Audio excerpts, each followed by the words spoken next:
Spencer plays a flat, fast pass to the widely positioned inside centre Joseph, eradicating the inside defensive forwards. However, he is still not far enough out to eradicate the defensive 10, Smith, from contributing in the equation, as a result of the failure to reach his opposite man, the defensive 12, Butler.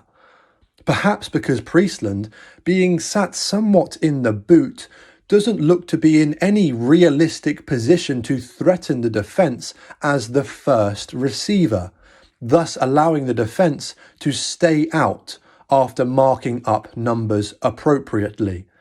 all resulting in an unsuccessful play-off 12 shape, as the attack fail to secure the initial additional number, meaning that they are now essentially running just a narrow unders and overs shape,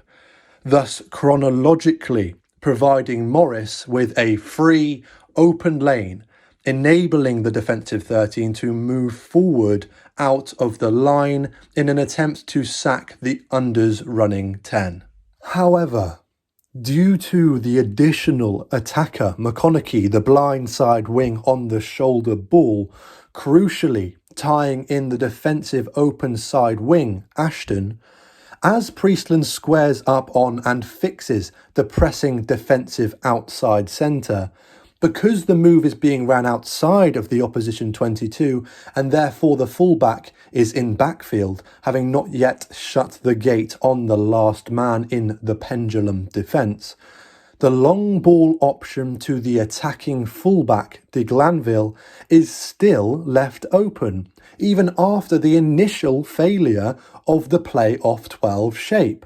whom Priestland throws an excellent chip-through ball-esque floated pass to, who then goes on to complete the 2-on-1 with the closing fullback, giving the pass to the double long ball option, Muir, the open side wing, who finishes superbly. Muir, the man they call the horse, gallops into the 22 once more. Will Muir, that is brilliant. Worcester also failed to eradicate the defensive 10, Clark in this case, as Butler also cannot reach the defensive 12, Joseph, with the defence opting for a slightly more passive contain as opposed to disturb drift defence, allowing the defensive 13, in this case Bailey, to swim off onto the unders running 10, Smith, as Joseph covers the narrow overs line of the attacking outside centre, Venter,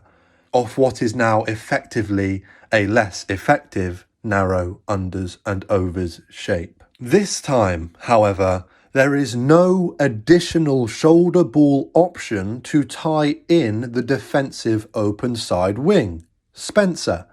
as the unders running 10 squares up on the pressing outside centre, meaning that the defence, after the initial failure of the play-off 12 shape and with no extra additional number on the shoulder ball, have matched numbers.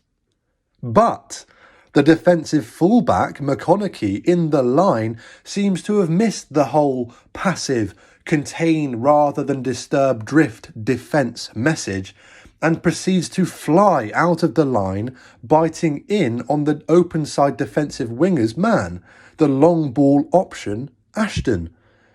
Now, there is nothing inherently wrong with this off-script decision if he makes a man and ball tackle, killing the attack. But he doesn't.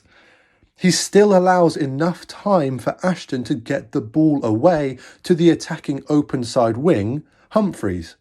who is now left completely open. If McConaughey was to stay on script and out on his man, then the defence would have most likely contained the attack as they had planned. Perhaps they may have disturbed the attack and won a turnover if McConaughey had made the tackle, ball and all,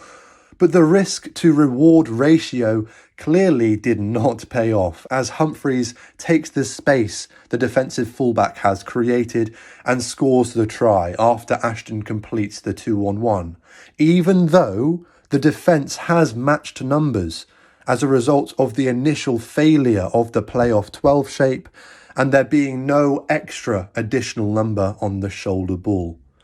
Not a bad read, but poor defensive execution and good attack to exploit the error even after the initial poor attacking shape. And they will get their second. It's Perry Humphreys in the corner. And inside 5.5 minutes of the second half, Worcester have their second try of the match. The comeback is on. Thanks, mate.